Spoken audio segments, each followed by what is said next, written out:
جو کہ یہ کہتا ہے کہ ہم تو لندن میں رہتے ہیں اور ہم تو پاکستانی شہری ہی نہیں ہیں، جو کہ پاکستانی عدالت ہم پر کیس چلا ہی نہیں سکتی۔ ناظرین، یہ ہم پاکستانی قوم کے ساتھ کیا مذاق ہے؟ اور سب سے بڑا مذاق تو عدالت کے ساتھ ہو رہا ہے کہ جو یہ کرائم منسٹر کر رہا ہے، کیونکہ گزشتہ شہباز کی پیشی پر جج صاحب نے ان سے پوچھا تھا کہ تمہارا بیٹا سلمان، جسے عدالت نے اشتہاری اور مفرور قرار دے دیا ہے، اسے کیوں حاضر نہیں کیا گیا؟ تو شہباز نے جواب دیا کہ وہ بیرون ملک گئے ہوئے ہیں اور ایک اور واردات کروائی گئی ایف آئی اے سے کہ اس کے کیس میں، یعنی سلمان کے کیس میں، وہ یہ کہ سلمان کی رپورٹ میں ولدیت کا خانہ ہی خالی تھا۔ یعنی جب پروسیکیوٹر نے جب وہ کاغذات عدالت میں پیش کیے تو سلمان کی رپورٹ میں اس کے والد کا نام ہی نہیں لکھا ہوا تھا، یعنی کہ والد کا نام شہباز شریف لکھنا ہی نہیں تھا۔ تو عدالت نے ایف آئی اے کے پروسیکیوٹر سے پوچھا، اس ملزم سلمان کے والد کون ہیں جن کا نام ہی نہیں اس کی ولدیت کے خانے میں؟ تو اس نے جواب میں کہا کہ سر، غلطی ہو گئی ہے، آئندہ پیشی پر ہم نئی رپورٹ لے کر آئیں گے۔ ناظرین، یہ تو حال ہے ان جرائم پیشہ لوگوں کا، اور دوسرا حال دیکھو ان عدالتوں کا کہ ان کے اس منی لانڈرنگ کے کیس کو 2 سال سے زیادہ کا عرصہ ہو گیا ہے، ابھی تک کیس لٹکا ہوا ہے کہ اس غریب عوام کا 2400 کروڑ روپیہ ان باپ بیٹوں نے لوٹ کے بینکوں کے ذریعے باہر ملک بھیجا، اور جس کا واضح ثبوت ہے جو بینکوں نے ایف آئی اے کو دیا تھا، جو کہ ڈی جی ایف آئی اے رضوان نے محنت سے ثبوت حاصل کیے ان بینکوں سے، اور آتے ہی شہباز حکومت نے اس ایماندار افسر ڈی جی کو ہٹا دیا تھا، اور بعد میں اس کے ساتھ ایسا کیا سلوک کیا یا کیا رویہ رکھا کہ اس کی موت واقع ہو گئی۔ صرف انہی کے کیس میں جو افسران ان کی کیس پر کام کرتے ہیں، اسی کو اپنی جان سے ہاتھ دھونا پڑتا ہے۔ ہم عوام عدالت سے اب مطالبہ کرتے ہیں کہ اس ایف آئی اے ڈی جی کی موت کو فیئر انویسٹیگیشن کرائی جائے تاکہ اس کی حقیقت عوام کے سامنے آ سکے۔ 2 سال سے ان پر فرض جرم عائد نہیں ہو پا رہی، تاریخ پہ تاریخ یہی عدالتیں دے رہی ہیں۔ عوام سب دیکھ رہی ہے یہ نورا کشتی کا کھیل، اور جس دن فرض جرم عائد ہونی تھی اسی دن عدالت نے پی ایم کا حلف اٹھانے کی اجازت دے دی۔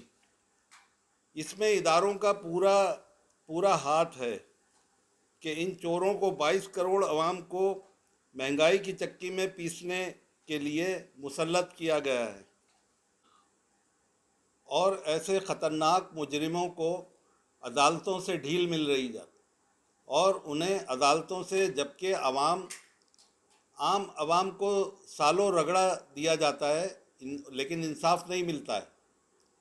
ضمانت بھی مل جاتی ہے، اور جس دن 11 تاریخ کو ان کے باپ بیٹوں پر فرض جرم عائد ہونا تھا اسی تاریخ کو وہ پی ایم کا حلف اٹھاتے ہیں، اور زیادہ تر ضمانتوں پر رہا ہو کر آئے ہوئے وزیر، کرپٹ لوگ وزیروں کا حلف اٹھاتے ہیں۔ ایسا تو بنانا ریپبلک میں بھی نہیں ہوا ہوگا۔ کیا اداروں کو اس سے خراب لوگ نہیں مل رہے تھے حکومت میں لانے کے لیے؟ یہ سراسر 22 کروڑ عوام کے ساتھ گھناؤنا مذاق کیا گیا ہے، یا تم نے عوام کو گونگا بہرا سمجھا ہوا ہے؟ ناظرین، اس شہباز حکومت نے آئی ایم ایف سے قرضہ لینے کے لیے اتنی جلدی مچائی کہ ایک ہی ہفتے میں 2 بار ڈیزل اور پیٹرول کے 60 روپے کا اضافہ کیا۔ اس ہفتے میں 2 بار بجلی کا بھی اضافہ کیا گیا اور اب گیس پر بھی 45% کا اضافہ کر دیا گیا ہے۔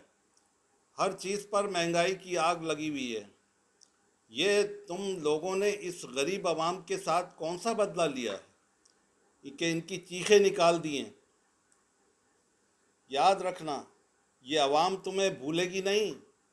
تاریخ میں سیاہ حروفوں سے نام لکھا جائے گا سب کا۔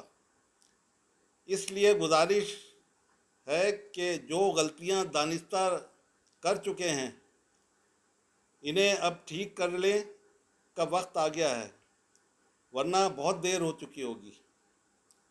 ہم عوام کے ٹیکسوں سے چولہا جلتا ہے تمہارا، اور اب عوام تمہارے غلط کاموں کو بھولے گی نہیں۔ غریب عوام کا مطالبہ اب ماننا پڑے گا تمہیں۔ ڈرو عوام کے غیظ و غضب سے کہ وہ دن دور نہیں کہ جب عوام کا ہاتھ تمہارے گریبانوں تک ہوگا اور تم یہ حالات سری لنکا کی طرف جان بوجھ کر لے جانا چاہتے ہو، تو پھر عوام کا سیلاب تم سب کو بہا کر لے جائے گا۔ اور آخر میں ناظرین، اپنی ویڈیو کا اختتام ان اقوال سے کرتا ہوں میں۔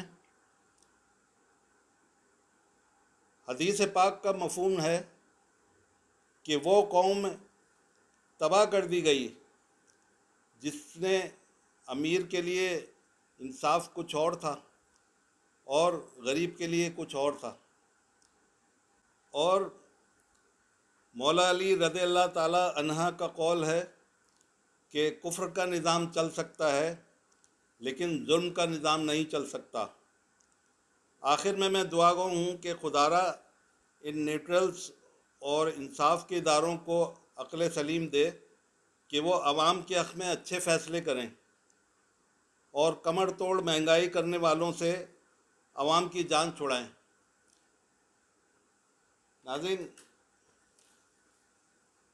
بہت ہو چکی، اب عوام کا بہت زیادہ رد عمل آ رہا ہے۔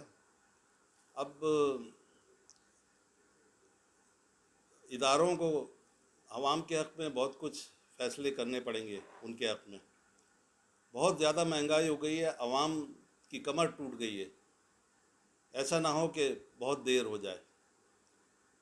اس کے ساتھ میں اجازت چاہتا ہوں، اور میرے یوٹیوب چینل قمر نامہ کو لائک سبسکرائب کریں، اور اپنے کامنٹس سیکشن میں مجھے میرے جو بھی ویڈیوز ہیں اس کے بارے میں مجھے رائے دیں، تاکہ میں اپنے باقی کے جو ولاگ ہیں اس کو میں سنوار سکوں۔